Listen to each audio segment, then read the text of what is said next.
My dad called my career filthy and cut me out of the family fortune. Then asked me for $120,000 when my brother wrecked the family business. Henry here, everyone. I manage a pet care chain in New York and am 30. The employment is secure and pays well. My residence, car, and small sunny workplace allow me to work late into the evening. Someone could believe I'm lucky. A proud, loving family is behind me. But no family. Maybe the one I left exactly a year ago. I recall standing in a huge family gathering and saying, I don't belong here anymore. It wasn't an easy decision. When you're at the edge of quiet and disappointment, you must choose, keep going, or break the pattern. I'm presenting this story not to blame anyone or defend myself, but to remind myself that to genuinely live, you must be willing to lose what you believed was impossible. I left my family on Easter Sunday last year without regret. After many frigid spring showers, the sun shone sufficiently to dry the wet.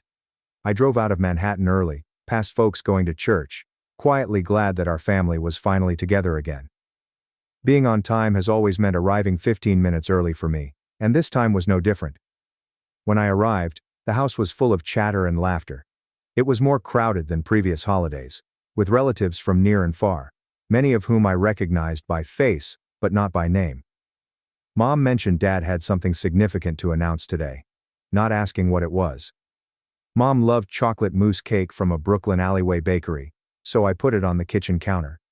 I usually brought a bottle of red wine, a box of gourmet pastries, or a bouquet of her favorite flowers home in recent years. These tiny presents didn't change our distance, but I hoped they could have maintained a piece of the son I was still striving to be. 20 minutes later, the celebration started normally. Glasses clinking, grilled meat and baked potatoes in the house, and usual chats about real estate, stock prices, and kids' schools. I silently ate and listened at the corner of the table. I didn't join. I didn't need to. About 30 minutes after everyone had settled in, my dad stood up, hoisted his glass of wine and spoke in his booming voice, which he only used for big announcements. Everyone, please quiet down, we have something to share. The place went quiet immediately. He said, our family has come to a decision. Starting today, all the assets including the company, the shares, and the real estate will be handed over to Matteo. The room went silent. My heart slowed by half a beat. Like everyone expected, the clapping was loud, hurried, and enthusiastic, nearly on cue. My mom spoke next, her eyes beaming like she'd found her life's mission. Matteo's been working at the family company for 5 years now, and he'll be the one to carry on the legacy, to take it to the next level. I sat staring at my water glass after their statement. I felt the glasses chill in my fingertips, but it didn't stop my chest pain. Waves of applause hit my chair like hammers. No one solicited my opinion. Nobody looked at me. No one asked, what about Henry? I was there but unnoticed. I was there, but they thought I was out of the story. Though I knew they liked Matteo, I didn't expect this. My younger brother Matteo is 2 years younger. We weren't inseparable as kids, but we never fought. Since my childhood was marked by justice, I thought our parents saw us as equals. Back then, everything was split. 2 birthday cakes, 2 identical candy bags, 2 virtually identical bikes with different colors. Our punishment was always the same when we got in trouble. No one got off easier. After we scribbled on the wall, Mom made us kneel and scrub every pencil mark. No partiality. I thought my family was fair till I was 18. Sitting in the living room on an early September evening. Dad heard I wanted to study veterinary medicine. Veterinary doctor. I studied schools, chose one, and got a partial scholarship. I just needed some cash assistance to start. He might ask about my ambitions, give me advice, or just nod encouragement. Instead, he sat with arms crossed, gaze frigid, like I had said something shameful. I'm not putting a single dime into that career. If that's what you want, you're on your own. I lost all hope of what family meant with that one sentence, simple but final. I didn't get it then. I didn't understand how a career choice could make me feel traitorous.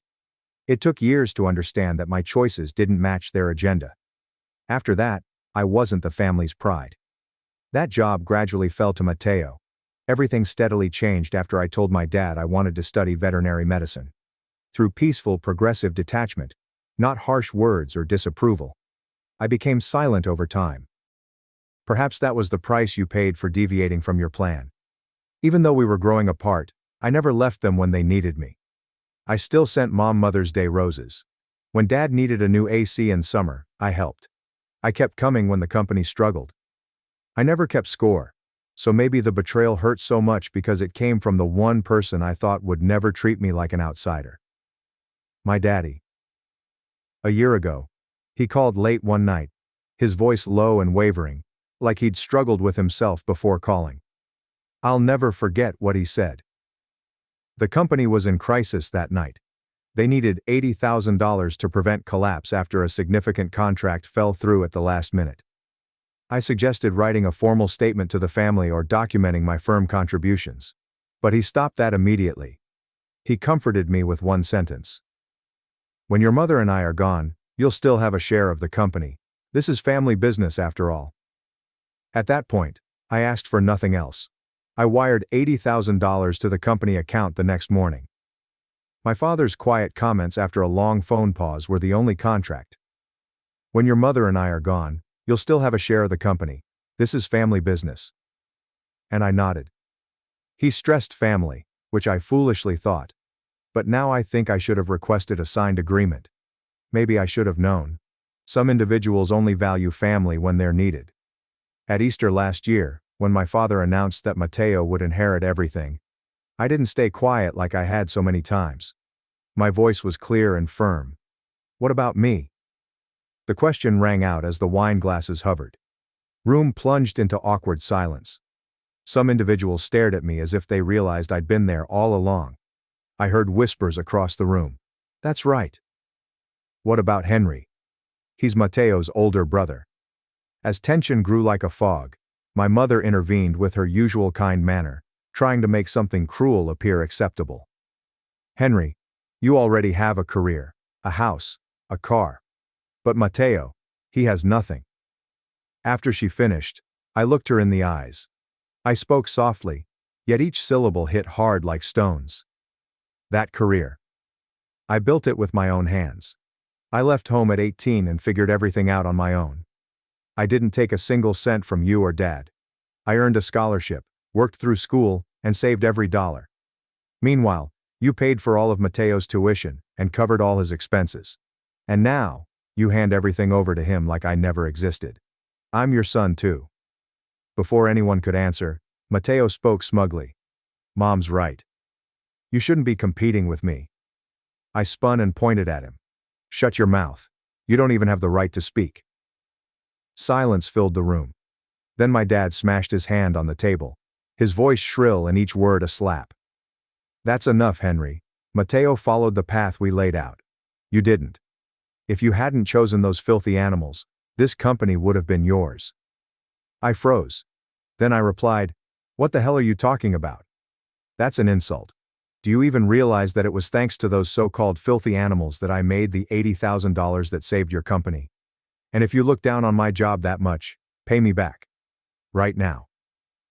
After I said it, he stood up, red-faced, eyes flashing and yelled, I'm not giving you a damn cent. I brought you into this world, raised you, fed you, educated you. Do you know how much I spent on you? And now you're out there cleaning up after dogs and cats. You're an embarrassment. The moment he completed that phrase, I was done. I spoke again after nearly 30 seconds, trying to keep my voice steady. If that's how you feel, then we have nothing to do with each other from now on. Don't come looking for me again. I turned away but stopped to say goodbye, not to apologize. Dad, I never asked to be born, so please don't throw your so-called sacrifices in my face to guilt me into following your path. And don't use them as leverage to force me into carrying the weight of this family. After that, I left with my head held high and never looked back. That night I returned to my place before 9. I immediately went to the bathroom. I blast-started the water. It was necessary to wipe away the hatred, injustice, and hurt from that evening. Nearly 20 minutes passed before I left. I felt lighter, and my mind less weighty. But that calm emptiness stayed. I brewed a steaming black coffee to stay awake. As I sat calmly by the window that night, I thought about the day I turned 18, and left home with only an old suitcase, a few pieces of clothing, and the money I'd saved. Despite working part-time, I struggled to afford living expenditures. My parents never asked if I was okay over those years. My first 2 years following graduating were spent in a modest studio apartment. I cut cuts every month to pay school loans. Then something unexpected happened in my third year. A peaceful Sunday afternoon. I had no plans or shifts that day. I had a funny idea. Why not make a pet care video? So I did. I used books and shoeboxes as a tripod, propped up my phone, and spoke like a friend. After finishing, I submitted the video on Facebook and YouTube. I did it for pleasure without expectations. If someone found it, great. If not, no problem. Within 2 days it became viral. Within 48 hours platforms had nearly 3 million views. I was stunned. I refreshed the page, believing it was a glitch. When the comments and messages started coming in, I realized people needed what I had to say. I made additional vids. My initial thought was to impart knowledge. I got my first $2,000 from ads and sponsorships a month later. I stared at that number on my screen for a long time, surprised, anxious, and wondering if I was dreaming. But the number grew. 9 months later, I had 1 million YouTube subscribers. I had over 2 million followers across all platforms in just 1 year. Then pet care brands reached out. They wanted to collaborate, sponsor videos, and offer me goods to review. I understood this wasn't a hobby anymore. It was something more. Finally, with crowd support, I opened my own pet care store. I named the company Whisker and Paw because I wanted to share kindness and love, something my family never gave me as a child. First location was more successful than expected. Perhaps it was because of the community that had backed me since my earliest films. Or because people could sense my sincerity in treating all customers, two-legged and four-legged. After a few months I had to employ more workers, extend hours, and hunt for a second location. The second branch opened a year later. 4 years later, Whisker and Paw had 7 outlets in the city's boroughs, and over 30 full-time and part-time staff. Several have been with me since the beginning. Few months ago, few joined. But everyone is part of my handmade family. I never gloat about my success, especially to my family and relatives. That lesson came from an industry mentor who gave me advice when I was nobody. He mentioned something I still remember. Never flaunt your success. Not even to your parents. Back then I didn't understand. I thought, why not tell your family? Shouldn't they know your positive deeds first? But as I aged, I understood more. Everyone has envy, some more than others. Sharing your achievement doesn't merely garner admiration. An open wallet, they think. You'll be asked to lend money, offer business ideas, or help out since we're family. When you decline, admiration becomes resentment. Resentment. So I kept quiet. I returned home for the holidays. I still brought pastries, gifts, and maybe a beautiful bottle of wine or a thoughtful gift for Mom. However, I never mentioned money, staff, or new projects. They saw me as Henry, the pet sitter. Personally, I preferred it that way. About 6 months after Easter dinner, I didn't text, call, or go home. My parents, Charles and Margaret Walker, were silent too. 0 check-in texts. No unexpected calls. It felt like my disappearance was planned. I wasn't sad. In those early days, waking up without checking for Mom's message was like a weight lifted. Every night I could sit alone in my quiet apartment, drink late-night coffee, and work without being pulled back into that vague sense of family responsibility. First time in years I could name the feeling. Freedom. However, 6 months ago, my phone rang as I was pouring a second cup of coffee on a Saturday morning. It was Dad. His name appeared on the screen and I froze in the kitchen. I held the half-full coffee cup with my thumb over the decline button, but I didn't touch it. I briefly considered the possibility that they'd altered. Imagine a call to apologize. I don't know why I believed that.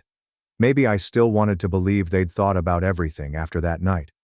Maybe I still had a tiny bit of hope. A few rings later, I replied. My father's voice was immediate. No small talk or hesitation. He adds, Henry, the company's in serious trouble. Mateo signed the wrong contract. Now we're looking at $120,000 in damages. Can you help us? For the family's reputation, for the Walker name. Without thinking, I said, $80,000 was more than enough, Dad. If you want my help, start by paying that back. The other end is silent. He looked furious or disappointed, but I didn't care. I said, before he could respond, And if the only thing you're trying to save is the family name, let me remind you, that name never once stood up for me. I let them figure out the $120,000 mess after hanging up. After rejecting my father on the phone the day before, I figured they'd leave me alone. I misjudged them. Next morning, my doorbell rang loudly, rapidly, and insistently past 7 a.m. No courtesy or hesitation. Pushy, demanding. Like someone was forcing me out. I hesitated when I opened the door. Mateo and my parents stood there. I didn't invite them. I fully blocked the entrance at the threshold, signaling this is no longer our shared place. I knew why they were there, so I said it clearly, but calmly. If you're here for $120,000, turn around. I'm not helping. My words resonated clearly along the quiet hallway despite my low voice. After I finished, my mom retreated. Something else made her eyes crimson, not tears. Maybe stress. Maybe disappointment. Maybe rage. With nowhere to go, she spoke next, attempting to sound gentle but tight. Henry, you have a whole chain of pet care stores. $120,000 isn't that much to you. I'm begging you. If you don't help, the company will collapse. Our family will lose everything. Mateo moved half step forward. My eyes were ignored. I'd never heard his voice so quiet. Henry, please, just this once. I know I messed up. I know I ruined everything. I remained silent. I let them speak. Didn't interrupt. My head didn't tremble. I stared at them, grasping the door frame like my boundaries would come apart if I let go. After some pause, I replied slowly and clearly, "Leave, before I call the police." My father's face hardened instantaneously. My mother opened her mouth to say more, but I stopped her. I repeated it louder to avoid confusion. I have nothing to do with any of you anymore. You all have to live with the consequences of your choices. Your favoritism, your silence. Mateo too. If the company collapses, that's not a tragedy. It's a consequence. And I'm not responsible for saving anyone. I closed the door. Firm, final. I returned to my cold coffee when they were gone. My mind was already going in another direction. My mind whispered a question that stopped me mid-sip. How did they know I have 7 stores? Never told. I never mentioned it. Always kept my distance. Even at rare family meetings before everything fell apart, I never mentioned my business size or earnings. They didn't follow me on LinkedIn or Instagram. Then I realized, YouTube. One thing I couldn't hide. I still post pet care videos here. Gentle, meaningful clips about my profession and animal love. Someone they knew may have sent them a link. Maybe they found it themselves.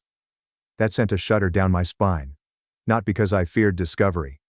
I knew what they became when they sensed an opportunity to exploit. I acted immediately. I unlocked my phone's message screen and typed each phrase clearly. The sentences were like door knocks. If you, Mom, or Mateo take any action that damages my reputation or business, I will sue. I'm serious. After sending, I prayed they wouldn't cross the border. Mateo kept going despite my clear warning. Next day he posted on Facebook, Reddit, and Instagram. After not reading it right away, friends sent it to me. I was questioned by firm employees and the media. I didn't need to read every word to understand his writing. His post stated that I abandoned my family when they were near bankruptcy, and that I ignored my parents' requests for aid. He stated I expelled them like strangers from my house. Of course, he noted that I had mistreated my flesh and blood before. The plot was so twisted that I couldn't tell what was real. People don't care about the truth. They just want an emotional story with a cold, affluent villain, a struggling, innocent family, and a terrible ending they can gossip about and condemn. I lost clients after Mateo posted that morning. Numerous grooming appointments were canceled. Our company's social media was inundated. I received hate mail in my inbox. And I risked closing my businesses if I didn't act. That afternoon I saw Brian, my old buddy and attorney. He helped me write my first store lease. I texted him one sentence without calling. I need to see you urgently. Between 2 meetings, Brian fit me in. His workplace was clean, quiet, and bright from a wall of windows when I visited. As I explained everything, he sat behind his desk with his fingers intertwined. He received printed comments, revenue figures illustrating the impact, and a screenshot of Mateo's initial post, which I had saved. After I finished, he looked up, folded his arms, and gave me an unreadable half-smile. Then Brian said, "You just hit the jackpot, Henry." I frowned. I gently asked after a few seconds, "What do you mean?" Brian laughed and leaned his head toward me. "I mean, you've got nothing to worry about. Everything Mateo's done, the post, the damage to your business, and your personal and brand reputation, adds to a solid civil case. And with the amount of evidence you've got, I can tell you right now, you're looking at a pretty big payout." I felt like a weight had been lifted. Brian continued calmly. "Mateo is going to be held accountable for what he's done, legally and financially. And if the court rules fairly, the compensation could exceed everything you've lost." I stopped talking. "Yes," I nodded. I then opened my backpack, laid my prepared paperwork on the table, and told Brian, "Draft the case. I'm giving you full authority to handle this." Brian smiled and offered his hand. Not for congratulations, but for a firm start. That afternoon, I signed the power of attorney. There was no warning text, waiting for someone to change, or emotion this time. Going to sue. I felt guilt-free for the first time. Mateo's lawyer contacted Brian weeks after I signed the power of attorney. They wanted settlement talk. Not surprised. Like them, they only arrive at the table from the edge. They only pretend to resolve things gently after losing control. As expected, Brian called me into his office Thursday afternoon. He casually showed me a tiny file and remarked, "Your family wants to propose a deal." Looking at him, I said nothing. Brian opened the file, slid the top page to me and continued. "They want to sell the company. In exchange, they'd like to stay on as internal advisors." I scanned the lines from a seat. Nothing was technically wrong. Nothing was illogical. I only wanted no part of them anymore. I looked up, my voice calm and clear, not sour, like someone done with needless concessions. "Tell them I'm not interested." Brian nodded slightly. Why wasn't asked. I got up, got my coat, and turned to him before leaving. "I'm not buying the company. I'm not hiring relatives as consultants." I hesitated, then added to finish, "I'm not saving a family just to keep being treated like a walking wallet." The trial began 3 months after Mateo uploaded the fraudulent information. Although the Manhattan District Courthouse was close to my flat, I left earlier that morning. I needed a few quiet minutes in the car to breathe, regain my composure, and remember that I was doing the right thing for justice, not anger. I entered the courtroom to find Mateo. He sat next to his lawyer, apprehensive and trying to stay calm. The arrogance and contemptuous attitude he gave me when we argued at home were gone. He gazed down more than up that day. I looked forward to it. Brian was ready. He listed every loss, canceled contracts, store closures, income declines, and employee compensation. Official stamps, receipts, and paperwork supported every claim. Nothing exaggerated. Mateo's team claimed the message was personal, that they didn't expect the effects, and that people misinterpreted. But no one in that courtroom thought nearly 30,000 shares were a misunderstanding. I kept my head down as the judge read the summary judgment. No need to visit Mateo. I listened calmly as the words came out. The defendant, Mateo Walker, is found liable for significant commercial damages, and is ordered to compensate the plaintiff, Henry Walker, for direct losses totaling $248,000. Silence followed the verdict. I rose. Mateo wasn't looked at. They weren't there, so I didn't look for their reaction. I left the courtroom after putting a period at the end of a long, odd sentence that didn't need to be written. I triumphed. Not to teach anyone, but because I stopped slacking. After the litigation, I heard Mateo had to sell the company, once termed the family legacy, and his house to pay me $248,000. Not asking for information. I didn't investigate. I didn't question his method. I didn't care anymore. I only needed to know that they ignored my warning. They selected that road, so they paid the price. The next 6 months were peaceful. But 3 days ago, early in the morning, it all came back in a familiar way. It was Saturday. My doorbell rang at 7 a.m., the same time they asked for $120,000. The sky was dismal. After opening the door, I was astonished to see my mother. her eyes crimson, face sunken, hand grasping her bag strap, like it was the only thing preventing her from breaking apart. First, she was silent. Her voice was tiny and husky as she said, "Your father. He's in the hospital. It's serious this time. The treatment is estimated to cost close to $20,000. I know I was wrong, but please, just this once, help me." Stood still. I wasn't angry then. My pity was absent. Just a sense of emptiness in my chest, one I'd experienced too often when I realized I was in the same circle again. I lingered on her.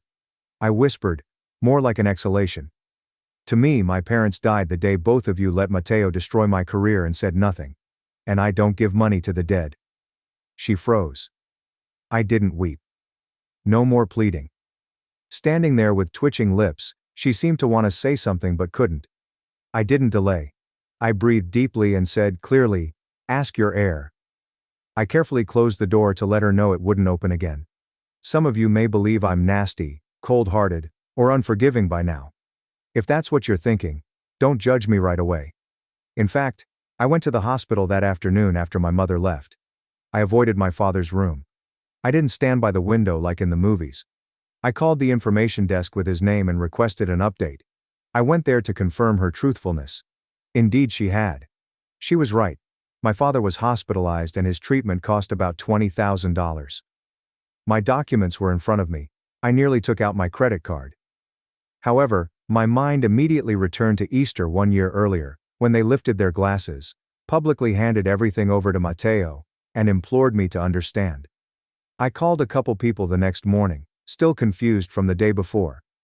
I checked that my parents owned their house with real estate contacts. It wasn't mortgaged. It wasn't transferred. It's worth about $400,000. They may readily sell such assets to pay medical expenditures. I didn't pay hospital expenses. I wrote my mother one message. "You still have the house. Sell it to pay for Dad's treatment." She didn't reply. She may have hesitated out of attachment, or because that house was always meant for Mateo. Maybe she couldn't believe I wouldn't intervene again. No matter her excuse, I don't care. They decide whether to sell or keep it. I've made my own. I won't return. After everything, I don't expect anything from my family. I still believe in family. Now I know.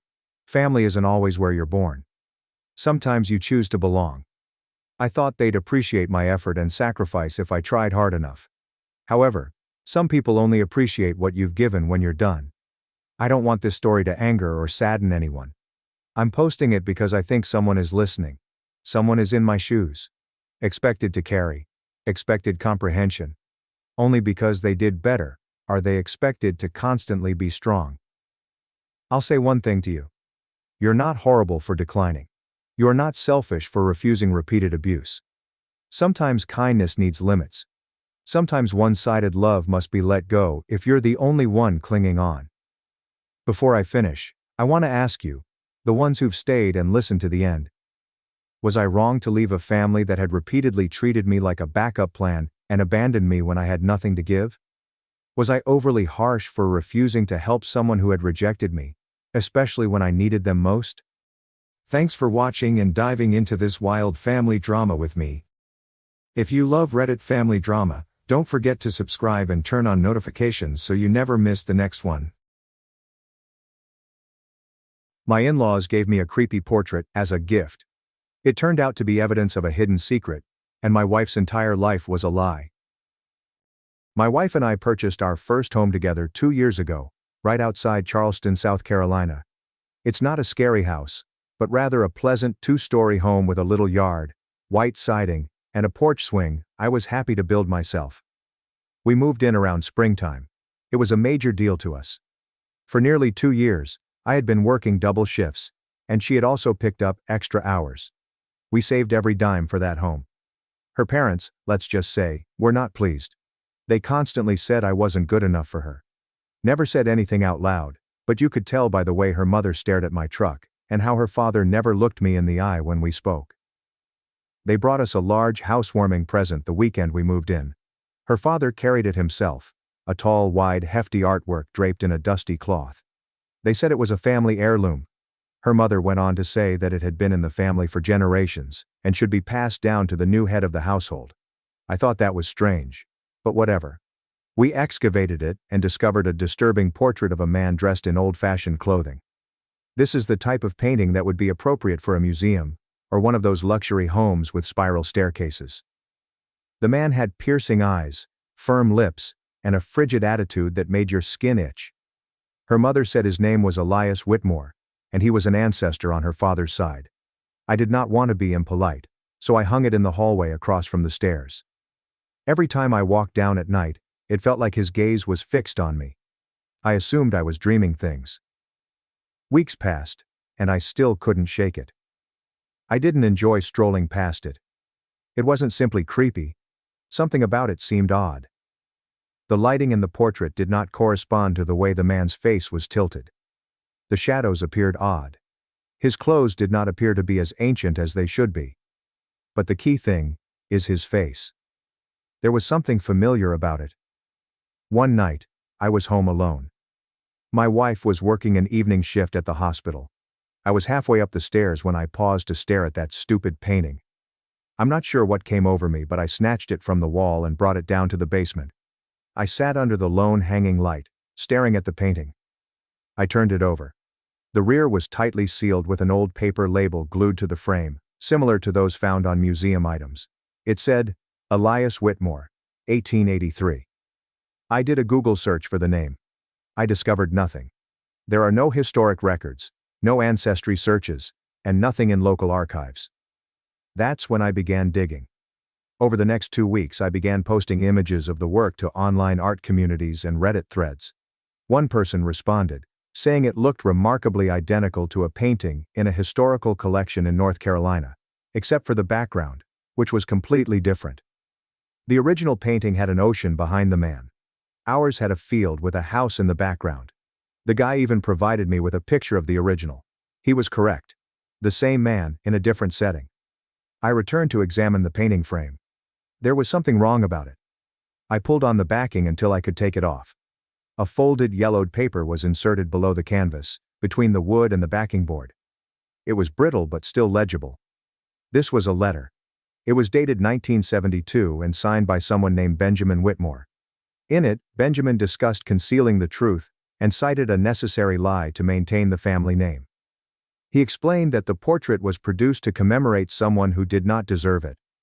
That Elias was a blemish on the family, and that the original had been repainted, literally painted over, to conceal the reality. I am enraged now. I brought the painting to an appraiser in downtown Charleston. The guy owned a modest business filled with dusty frames and antique furnishings.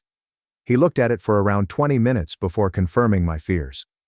It was not 1800s work. He claimed it was painted in the 1970s, not a reproduction, but an intentional fake designed to appear older. I shared all of this with my wife. Initially, she believed I was overreacting, said her parents might not have known. But I urged her to ask them. She called her mother that night, while I sat close. When she mentioned the image, her mother went silent, then stated she didn't want to discuss it and hung up. That was it. The strangeness escalated into full-fledged mistrust. I returned to research mode and began hunting up public records related to her family. Marriage certificates, obituaries, whatever I could get my hands on. I eventually discovered something. An article from 1974 about a man called Elias Whitmore Jr., who was arrested in connection with several disappearances in the Charleston region. He was not convicted, but he was considered the primary suspect in at least 4 missing people cases, 2 of which involved children. My blood became chilly. The photograph in the article depicted a man who looked just like the one in the painting. The same face, same dead eyes. I printed it out, placed it beside the painting, and showed it to my wife. She became white. She said she'd never heard of this dude. She called her father this time. He denied everything, claiming I was digging up rubbish, that Elias was a misguided relative. They claimed it was all gossip. That's when I realized it was a cover-up. They knew. I asked them directly why they handed us the painting, and why now. Her mom just responded, "It was time." It was time. After that, something inside of me cracked. I began to consider the words in the letter, covering up the truth, protecting the family name. They gave me the portrait knowing full well who the man was. Not a proud ancestor. A predator. A creature they wished to keep secret. I couldn't sleep after that, and walking past that item made me want to destroy it. But suddenly something struck me. Perhaps they gave me that painting as a peculiar test. Or perhaps they wanted someone else to bear the load. Whatever it was, I was not going to be quiet. I did not tell my wife what I intended to do next. I wasn't sure what I was going to do, to be honest. But I knew I couldn't give it up. I began digging more into those old case files. I took time off work. I told my supervisor it was family related, which was probably accurate. I walked down to the Charleston County Library archives and gained access to the microfilm records. The name Elias Whitmore Jr. appeared far more frequently than I expected, not only in newspapers, but also in police logs, cases that were closed with no arrest, unusual accidents, and even arson. The more I read, the more it felt like everyone simply stopped talking about him after 1975, as if someone flipped a switch and erased him from local history. But here's the twist that knocked me out. One story cited a family portrait shot at the 4th of July parade in 1971. I received a copy. I stared at it for an hour before realizing who else was in the photo. An adolescent version of my wife's father standing 2 steps behind Elias, smiling. I likened it to the wedding album my wife's parents had lent us when we were preparing our own wedding. There was a man in one of the group images, off to the side and cropped halfway. Nobody had ever told me who he was. I assumed he was simply a random uncle. The same man. Elias. He had been at their wedding. I printed both images, circled their faces and placed them on the kitchen counter. My wife noticed them when she returned home from work. She lifted them up slowly, stared at them for a long time, and said nothing. Then she sat down at the table and asked me, "What do you think they are hiding?" It was the first time she allowed herself to believe something was wrong, that her parents had lied to both me and her. And then she told me something I'll never forget. She remembers her father once saying to her, "Sometimes people make monsters, and sometimes families keep them as pets." She thought it was an odd observation at the time. Now it felt like a confession. That night, I received a call from an unknown number. I answered, anticipating a telemarketer. It was her father. He sounded relaxed, too calm. He stated, "You don't know what you're messing with. Some things are better left buried." I did not respond. I just hung up. The next day, when I went down to the basement to get the portrait, it was gone. I searched the entire house and asked my wife. She had not touched it. We had no house visitors. No one had a key except us. Someone had broken in, but just to take the painting. That same night, at 3:12 a.m., our outdoor motion light went off. I checked the camera. A tall man in a dark coat strolled past our yard and glanced right at the camera before the feed became static.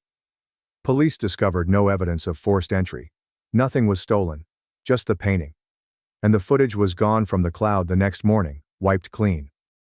My wife eventually broke down. She claimed her father had always been weird, domineering, frigid, but she had never related it to anything like this. She also admitted something else. When she was younger, perhaps 6 or 7, she recalls waking up one night and seeing a man standing in the hallway simply observing her. She always thought it was her imagination. Now she wasn't sure. We moved the following week. We put the house up for sale and left half our belongings behind. But it did not end there. We received a letter the day after we moved into the flat. There's no return address. Just a folded piece of paper inside. A single sentence. "You should have let sleeping dogs lie." I showed it to the police. They claimed there was no danger in it. There was nothing they could do. However, 2 days later, someone followed me home from work. I drove by my building 3 times, circled it, and then lost them. Black SUV with no plates. I only saw the driver's shadow, a huge person wearing a hat, his face concealed. I told my wife that we were being observed. She did not even argue. That's when I thought there could be something even deeper going on. Maybe Elias didn't work alone. Perhaps it wasn't simply a cover-up of who he was, but also what he did, and who assisted him in doing so. I looked into that too. I started checking property records. Whitmore Holdings, LLC's name kept up on land deeds, trust documents, and old bank papers. Can you guess who owned the house we recently acquired before us? Her father. Through the LLC. It was not a present. It was a setup. And that's when I realized the portrait wasn't a lie. It was a message. And now I didn't know who else was involved. But I was about to find out. I didn't sleep the night I found out her father had owned the house before us. I kept replaying everything. The house gift, the portrait, the warning, the break-in, the SUV, the letter, and now the revelation that the property was never random. He put us there. I put the painting there on purpose. But why? My wife began to spiral. She was angry at me for digging, but even more so at her parents. She didn't want to believe it, but the evidence kept accumulating. And then she remembered something else. Something she had never told me. When she was a teenager, she sneaked into her father's study and used his computer. He was old school and never allowed anyone in. She recalls seeing a closed folder on the desktop called Archive AW. She attempted to open it, but it was password protected. She became afraid and never tried again. But now it felt as if that folder might contain everything. So I asked her if she knew what password he could have used. She shrugged and explained that he always used birthdays or death dates. I inquired about whose. She glanced up at me and told me, his sibling died when he was a child. Drowned in a lake. I paused. Do you know which lake? She shook her head. I looked up drownings in South Carolina from the 1970s. It took hours, but I finally discovered it. A short news item on Robert Whitmore, an 11-year-old who was assumed drowned in Lake Marion. The body never recovered. Presumed, not confirmed. Something did not feel right. Then I discovered another file. An old sheriff's report that highlighted local speculation that the boy had been kidnapped, not drowned. However, the case was closed when the sole suspect died in a fire days later. Guess who was named as a close family friend of the missing child? Elias Whitmore, Jr. Everything seemed to be coming full circle. Here comes the most shocking twist. I looked through property records for the land surrounding Lake Marion. One plot near the water had been sold 3 times to shell firms, but they all linked back to Whitmore Holdings LLC. What was the name of the original buyer? Robert Whitmore. He never died. He changed his identity. Her father was Robert Whitmore. That is why no death certificate exists. That was why everything concerning Elias had been buried. Robert had been present. Because he knew. Perhaps he helped. Perhaps he watched. Perhaps he joined in. Then I realized something that almost made me sick. If Robert faked his death, grew up in seclusion, and inherited the name of a lost youngster, who the hell was Elias anyway? I returned to the wedding album photo and ran it through a facial recognition tool. I uploaded Elias's wedding photo as well as his 1970s newspaper photo. They did not match. Different people. Same name. The man in the portrait was not Elias at all. He was the original Robert Whitmore. And the man we assumed was Robert, my wife's father, was actually Elias. He assumed his brother's identity. He took his name, life, and possibly even his property. The one referred to as a monster in the letter was not Elias. It was about Robert, the portrait subject. That letter was Elias's attempt to cover his tracks, blaming everything on his brother, and then assuming his name following the alleged drowning. The man who gave us the portrait had slain his brother. And now I have proof. But I also had a huge dilemma. What would happen to my wife if I made this public? Her entire existence had been a lie. Her last name was a lie. Her identity, her childhood, all of it stems from a cover-up related to a murder. Perhaps more. Even worse, someone still wanted it buried. Because while I stood there holding both images, trying to decide what to do, there came a knock on the door. Not a strong or violent knock, but rather a calm, gradual knock. 3 mild taps. When I opened it, no one was present, but on the doormat was a framed photo of the same size as the image. It was a reproduction of our wedding photograph. Only this time, someone had drawn a red X on my face. After seeing the photo with the red X, I realized it was war. I did not contact the cops this time. I knew they would not do anything. There was no evidence, no fingerprints, only quiet. But I couldn't just sit there waiting for the next message, the next fear tactic. So I probably did something wrong. I broke into my father-in-law's home. It was vacant. I made certain he and my mother-in-law were out of town. They were visiting her relative in Georgia. I had 2, maybe 3 hours till someone checked in. I went straight to his office, which featured the same desk my wife had seen as a child and the same old computer. I had carried a USB stick and a little camera with me. I fired it up and entered Robert's birth date from the drowning article. Password worked. The folder opened. What I found still keeps me awake at night. Dozens of documents, newspaper scans, images, family names, school data, and missing people from the 1970s and 1980s. Every file was tagged with dates and annotations, some in code, some in plain text. One folder was named Control. Inside there were notes regarding memory sculpting, identity rebuilding, and risk elimination. I scrolled till I found a folder with my name. That's when I realized something unexpected, something that knocked the air out of my chest. He had been following me for years. There were images of my social media accounts, records of job applications, and even notes from interviews I had 10 years ago. He knew where I lived before I ever met his daughter. He knew who I'd dated before her.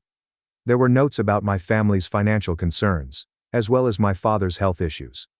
I was not chosen by coincidence. He chose me. I was simple to handle.